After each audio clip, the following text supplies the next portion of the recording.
Nas aberturas, Uhum. tipo assim, tu já sabe o que fazer quando... Eu acho que as aberturas, meio que, como elas se repetem, Uhum. tu já sabe o que vai acontecer, tu já tem um registro de jogadas na tua cabeça. O cara fez isso, eu já sei que tem que fazer isso aqui. Uhum. É assim que funciona a cabeça de um cara profissional? Sim, por exemplo, vamos dizer, numa competição, você se prepara contra um adversário ali e você estuda as jogadas dele. Aí você pode prever, acho que vai ser uma defesa francesa, por exemplo, que é uma das várias defesas que tem com esse nome. Aí você começa a aprofundar dentro da defesa francesa, tem conhecimento que você já tem, que está guardado ali, tem outros que você vai adquirir naquele dia para se preparar. Tem algumas variantes mais teóricas, que são variantes que já, vamos dizer, que tem sequências mais forçadas, assim, que podem ir até o lance 25, 30, tudo já ensaiado, assim. Entendi. E aí, às vezes, na jogada 28, você prepara um lance diferente para surpreender o cara. Aham. Isso já é um negócio muito, muito profissional e geralmente não chega tão longe, né? Isso aí é um exagero. Uhum. Jogada 20, 30. Geralmente para na jogada, não sei, 5, 10, 10 ou 15 vai geralmente. Aí você já tem muito estudo que você já fez na tua cabeça e você vai somando, né? Só que você não soma só, você esquece também no meio do caminho, né? Vamos dizer, eu me preparei para uma competição em 2018, muito, vamos dizer, para dar um exemplo. Aí eu estudei uma abertura, uma variante específica. Eu não consigo lembrar tudo que eu estudei naquela época, né? Eu vou pegar algumas, a essência talvez do que eu estudei, mas eu vou ter que estudar de novo, né? Então a gente vai somando informação, mas a gente esquece muito no meio do caminho, né? Coisas que eu já vi dezenas de vezes eu esqueço também, porque você não lembra exatamente se aquele momento era uma jogada do cavalo ou não, né? Mas aí Então entra em jogo a intuição, que deve estar afiada de tanto estudo, né? tem muito, não, é muita intuição também. Tem a questão da memória bruta, né? Que eu acho que é uma característica que ajuda muito o jogador bom de xadrez, você tem a memória assim, que é aquela memória de você saber lance atrás de lance, né? Como se você decorasse, sei lá, uma sequência de números, né? Tipo, entendi. Conscientemente tu sabe as Isso. posições. Entendi. Pode ser isso, e tem gente que tem a memória mais, vamos dizer, ampla, não tão específica, né? Então você lembra, acho que eu já vi isso aqui, mas eu não lembro que jogada que é, né? Aí você tem que ou confiar na tua intuição, ou você vai tentar descobrir na hora no jogo, né? Aham. Você pode também gastar o seu tempo e tentar descobrir a jogada certa com o seu cálculo, Uhum. né? Então é uma mistura ali, né? De cálculo, de intuição, de conhecimento, reconhecimento de padrões também é muito útil no xadrez, né? Sim. A galera sempre pergunta, né? O que você precisa para ser um bom jogador de xadrez, né? De habilidades, assim, né? Então tem muitos tipos de inteligência que se encaixam no xadrez, né? Memória, por exemplo, tem muita gente que tem memória muito boa, tem gente que tem memória que não é boa para xadrez, mas a pessoa reconhece bem o padrão, a pessoa às vezes tem uma capacidade de trabalho muito grande. Uhum. Então não tem isso por definição, ó, tem que ser isso para ser bom jogador de xadrez, né? E a criatividade, como é que ela entra nessa equação? Há muito também, criatividade sim, a gente até, mesmo entre os melhores do mundo, a gente tem jogadores, vamos dizer, espetaculares assim, não vamos dizer que não são criativos, mas são muito menos criativos que outros jogadores ali do mesmo nível, né? Então, também é uma característica que não é obrigatório você ter uma super criatividade, mas os jogadores que têm, eles tiram os adversários da zona de conforto muito, Aham. né? Porque você pode tentar criar um novo conceito, né? Tentar ter aquela imaginação diferente, né? E tem gente que sabe fazer vamos dizer, o arroz e feijão muito bem feito, ali o básico bem feito, e com isso o cara pode ser um dos melhores do mundo. Se ele for perfeito naquilo que ele faz, ele não precisa necessariamente ser um cara super criativo, necessariamente, né? Inventar. A gente fala muito hoje de a pessoa inventar uma abertura diferente no xadrez, por exemplo. Uhum. Porque tem muita coisa já estudada, né? As aberturas praticamente estão todas estudadas desde o começo. Mas tem gente muito criativa que pode ter umas ideias diferentes, um conceito diferente. E hoje em dia é muito raro você ter uma inovação assim logo no começo. Aham. Tem as aberturas já principais estudadas e o caminho é o aperfeiçoamento. A teoria, então, do xadrez meio que ela bateu no teto já. É assim, cada vez mais perto do teto. Aham. Sempre tem espaço, os computadores hoje são muito potentes, então eles têm trazido alguns conceitos novos, mas, vamos dizer, antigamente você podia fazer uma inovação na terceira jogada, quarta jogada. Depois a inovação tinha que ser na 7ª, 8ª jogada. Agora vai mais pra frente. Então hoje é muito raro você ter uma inovação na jogada 4 ou 5 no começo, porque já tá estudado tudo. Já se sabe que o que é mais diferente, muito diferente assim, não vai ser bom geralmente. Então você acaba tendo que seguir o que já tá estudado, né? Uhum. E aí você tem que ver a hora que você vai desviar, né? Isso a gente tá falando de nível realmente bem, bem alto para você se diferenciar muito, né? Sim. É que, tipo, um dia quando o cara inventou a defesa francesa, por exemplo, aquilo ali, em algum momento, foi uma criatividade de alguém, né? Sim. E aí teorizaram e virou um conhecimento. Aí para tu criar uma outra abertura, outra defesa, exige um pouco mais. Então hoje a gente tá num nível de... Já tem muita coisa estudada e teorizada e meio que as oportunidades para tu inventar uma coisa diferente estão muito mais escondidas ali. Isso falando das aberturas, que é uma das partes do xadrez, né? É o começo do jogo, as primeiras jogadas. Depois você abre sim mais espaço para imaginação e para erros dos dois jogadores, né? Para ter, vamos dizer, mais criatividade, né? O que a gente fala nisso de teoria é mais no começo. Então, mais para frente, você tem conceitos, meio jogo, né? Tática, né? Enfim, cheque, checkmate, ganhos de peça, cravada, por exemplo, são conceitos de tática que você tem. Você tem nomes, né? Tem infinitos nomes também. Esses também é difícil você criar um conceito novo, mas, vamos dizer assim, nas aberturas são caminhos que você... Uma jogada ensaiada. Você pode prever já desde o começo, né? Agora, como os jogos são muito diferentes entre si, mais pra frente, cada jogo é um jogo, né? Muito individual. Então, no meio do jogo que a criatividade pode aparecer. Isso, então, mais. São 3 fases, a abertura, meio jogo e final. Final, Basicamente é isso, né? Os finais, os finais, como eles já são mais simples, tem muito estudo de finais também. Tem muito estudo do começo, do final, do meio jogo também, mas no meio jogo é uma coisa mais abstrata, assim, porque você não sabe como é que vai estar o jogo. Na abertura eu sei como é que vai estar sempre assim, com o tabuleiro desse jeito. E no final, às vezes eu consigo prever. Tem estudos já de situações de final que já se sabe como é que você tem que jogar, né? Agora no meio jogo é mais amplo, né? Mais artístico, mais criativo. Entendi. Abre mais para criatividade, fica mais amplo, na verdade, né? E é onde o jogo se decide, porque é onde tem mais diferença. Saquei. Né? E por isso que muita gente que está começando gosta muito de estudar sempre as aberturas, porque fala, pô, eu sei que vai estar assim o jogo, então eu vou conseguir aplicar o que eu estudei. Às vezes, meio jogo, a gente tem estudo de estratégia, por exemplo, que vamos falar de peões fracos, peões dobrados. É uma coisa que você não sabe se você vai usar naquele jogo, né? Mas você tem que ir somando conhecimento e isso vai te fazer um jogador melhor. Mas você não usa, né? A gente está sempre muito imediatista, você quer usar aquilo que você aprendeu na hora, né? E na abertura você vai usar, certeza. Só que você monta um começo bom e no embate maior de criatividade, de cálculo e tal, no meio jogo você vai ter mais dificuldade daí. Então tem que saber todas as ferramentas, por mais que elas não aconteçam, porque se acontecer, você tem que estar preparado, né? Isso. Tem que ter todas as ferramentas ali em mãos. Eu nunca entendi como é que se estuda xadrez com um livro. Como é que é? Tu fica com o livro e com o tabuleiro do lado, e aí tu vê o que o cara falou? É assim que se faz?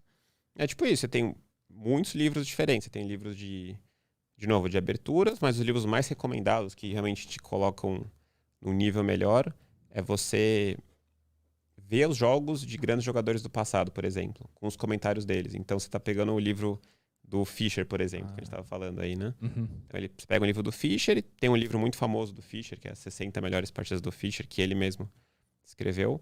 E aí você vai reproduzir as partidas dele no tabuleiro com os comentários dele. Você vai ver do começo ao fim o jogo. Então você entende o que ele fez no começo, como é que ele pensou no meio, como que ele pensou no final. E a pessoa, o que eu vou aprender? Eu só tô passando aqui, não tô aprendendo nada, parece, né? Mas você tá entendendo aos poucos, você tá começando a tentar se aproximar da linha de pensamento dele. Claro, para quem tá começando é muito aos poucos, mas esse é o caminho melhor de estudar. Você vê os jogos de grandes jogadores, se possível comentados por eles, né? Nem todos os campeões mundiais antigos fizeram obras, a maioria fez, mas nem todos. E aí você vai tendo esse conhecimento, né, somando, e aí quando você cria muito conhecimento, uma hora você vai jogar e falar, pô, agora eu consegui aplicar um negócio meio parecido com o que o Fischer falou, né? Então, é muito por reconhecer o padrão, por você Você vai assemelhar um negócio ali da tua cabeça. Uhum. E por isso que o estudo é longo mesmo. E a resposta, o resultado às vezes demora. Por isso que é muito frustrante às vezes quem treina um pouco. Se você não pega um muito firme durante muito tempo, você fala, pô, treinei aqui durante um mês firme aqui e não tô melhorando nada, né? Quando a pessoa tá no nível mais acima já, ela tem dificuldade de melhorar. Mas é isso, tem que acreditar no longo prazo e acreditar no que você está fazendo, né? Esses livros aí, ele fala, ó, eu pensei nisso nesse momento, foi por isso que eu fiz isso, imaginando aquela jogada em tal lugar. E aí tu se coloca no lugar dele. E aí tu entende e tu expande o teu conhecimento a partir daí. Esse é o resumo da ópera, é assim. Isso. Ele vai ter muito texto e vai ter também as variantes, né, do jogo. Então ele vai mostrar um jogo assim, ele vai falar, ó, aqui eu não joguei isso porque ele ia me responder desse jeito. Então, às vezes, assim, a partida... No livro dele, do Fischer, não, mas outros livros, a partida em si não é tão comprida, mas a partida tem, sei lá, 10 páginas de análise, porque ele vai muito dentro da partida, né? Ele quer descobrir a verdade, às vezes, dependendo do autor do livro. E isso faz com que você crie um baita conhecimento e vai começando a dar um salto, né? Então, quando vem esse salto, é muito, muito gratificante. E uma das coisas que você tem que fazer também, vendo o livro, vamos dizer que tem uma jogada ali que você pensou que ele não fala no livro, muito comum, mas nos livros mais antigos. E aí fala, por que ele não fez isso, será? Né? Então, se é uma jogada que ele não fez e ele não citou, provavelmente tem um motivo para ele não ter feito. Né? E aí você vai tentar entender. Então, o ideal é você criar análises também suas dentro daquele livro. Né? Tu vai atrás do teu próprio conhecimento. Entendi. Isso, usando como base ali, né? Então, se a pessoa estudar só assim, claro, depois que ela tiver uma base básica já dos conceitos e tal, a pessoa melhora demais mesmo, né? Mas hoje, com os computadores e tudo, a gente tem uma dificuldade para as pessoas pegarem um livro de jogos de xadrez assim e ver num tabuleiro, né? Sim. Coisa no computador, você quer jogar rápido, você quer ver uma coisa do computador, você quer ver um treino ali no computador e isso vai te fazer melhorar também, mas o conhecimento, a essência ali, dificilmente você vai conseguir desenvolver muito sem fazer isso tudo mais pesado mesmo. Eu percebi que eu evolui bastante porque depois que eu termino a minha partida, se eu perco ou ganho, eu vou naquela análise do chess e fico vendo o que ele me fala e onde que eu errei, o que eu fiz e tal. Aquilo ali é meio que um estudo que eu acabo fazendo ali, né? Porque ele diz que isso aqui é uma... Só que ele não diz por quê, né? Ele fala, isso aqui é uma cagada. Aí eu fico puto, como que isso aqui é uma cagada? Eu não entendo uma ideia, eu fico bravo com o computador. Né? Conversa comigo.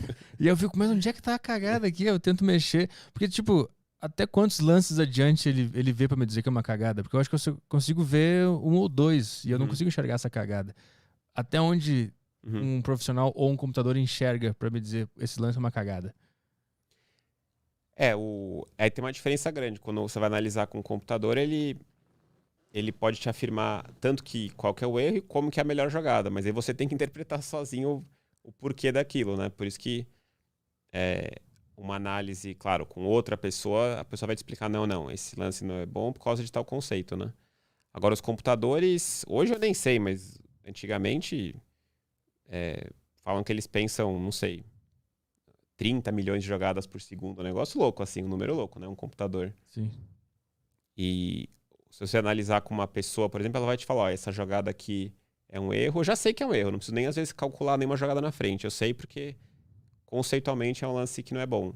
Porque vai deixar sua peça mal colocada, vai piorar a sua estrutura de peões, algum motivo, né? Mas o computador, ele tá sempre analisando qual que é a melhor jogada no momento e ele vai te dizer que é um erro porque ele tá vendo que o adversário tem uma resposta muito boa contra aquela sua jogada, ou porque você deixou passar uma chance. Dizer que você tinha um lance que ganhava uma torre, por exemplo. E aí você não viu, você fez uma outra jogada. É um erro grave, porque você poderia praticamente decidir a partida lá, né? Sim.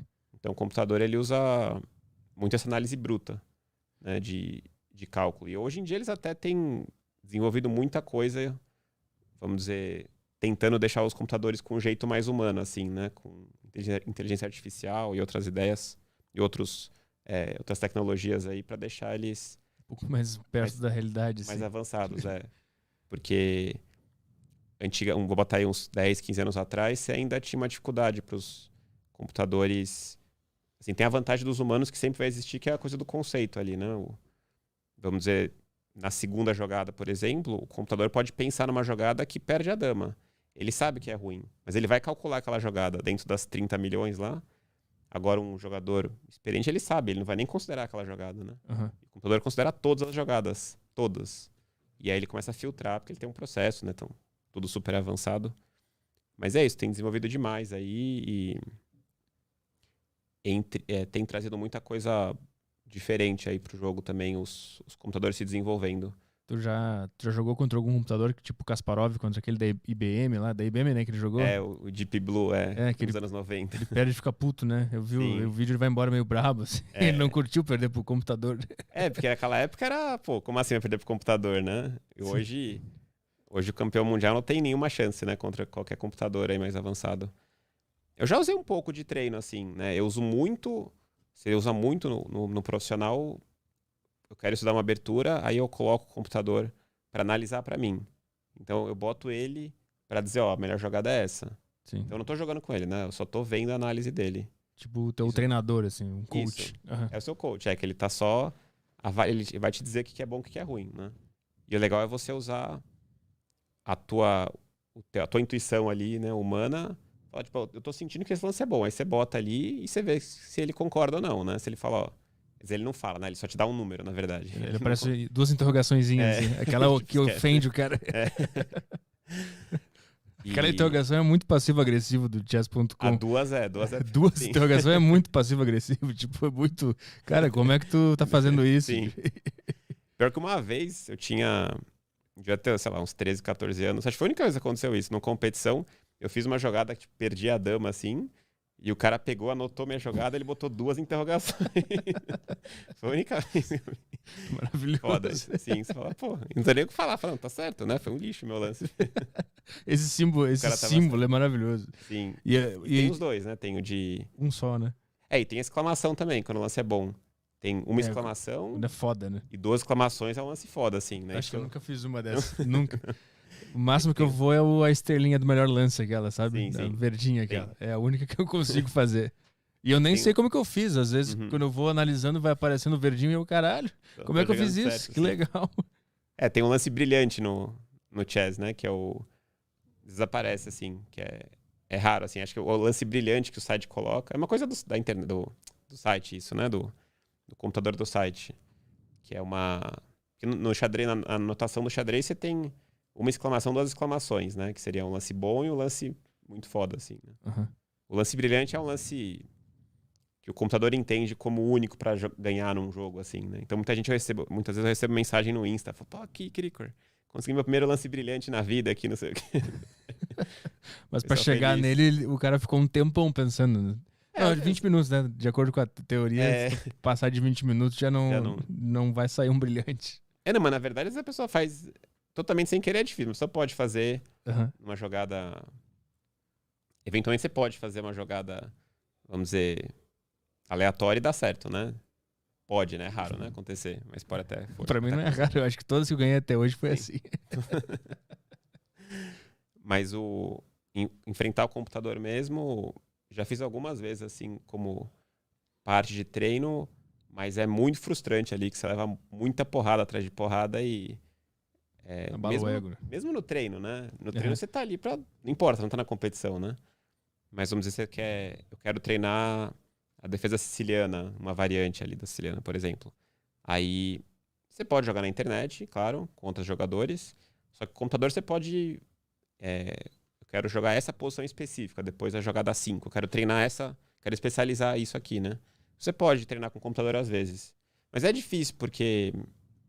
é um treino um pouco artificial, né? Porque você nunca vai enfrentar um adversário daquele nível, né? Como é que tu te prepara para um torneio, por exemplo, que tu sabe quem são os caras, que tu analisa as partidas dele, além de toda a teoria que tu já conhece, tu pega partidas do cara e fica olhando e vê o que ele faz, é esse lance? Tipo isso, você fica vendo o replay dos jogos da pessoa, né? Você tenta pegar o estilo, né? Porque hoje, geralmente, os torneios são mais abertos, assim, né? Então, eu vou participar de um torneio que tem... sei lá, 300 pessoas, né? Mas você se prepara de maneira geral, né? Você segue a rotina de treino e às vezes você deixa um pouco mais intenso ali por causa da competição, pela motivação que você vai ter, né? Agora tem competições que se você tá jogando contra 10 pessoas e aí todos contra todos. Aí nesse caso vai enfrentar todo mundo, né? Aí você vai estudar o jogo de cada um, tentar ver alguma abertura específica que você vai tentar surpreender alguém às vezes, né? Ou ver o estilo deles. Mas o ano retrasado eu joguei a Copa do Mundo pela primeira vez, que é um evento com 128 jogadores e é eliminatório. Então, assim, eu ia jogar... eu classifiquei aqui no Pan-Americano, aqui, quer dizer, num Sul-Americano, na verdade, que teve no Equador. Aí eu classifiquei pra Copa do Mundo, foi a primeira vez que eu classifiquei. E eu ia jogar com um cara só, né? É eliminatório. Bom, se eu passar, eu ia jogar mais uma. Mata-mata. É mata-mata, é. Só que aí saiu o dia pra jogar com ele e eu tinha um mês pra me preparar. Então foi a preparação mais foda de todas. Eu fiquei, tipo, um mês preparando contra o mesmo cara, né? Eu ia jogar 2 jogos com ele. E aí eu vi todos os jogos dele, assim, não todos, né? Mas praticamente os que importavam. E tentei ver o estilo dele, né? Ele era, tipo, o número 20 do mundo. Então, assim, um jogo muito difícil. Ele era muito favorito já. E como é que foi a partida? Aí foram 2 jogos, né? Na primeira, eu passei, assim, esse um mês preparando e no jeito que eu joguei, no primeiro jogo, ele respondeu de uma maneira que eu não tinha estudado. E bota um mês aí, eu fiquei, sei lá, 5 horas por dia, um negócio bem intenso mesmo, intenso. Mas ele tentou surpreender, e aí ele foi jogando mal, e eu não tava nem acreditando, assim, porque eu comecei com muita vantagem, né?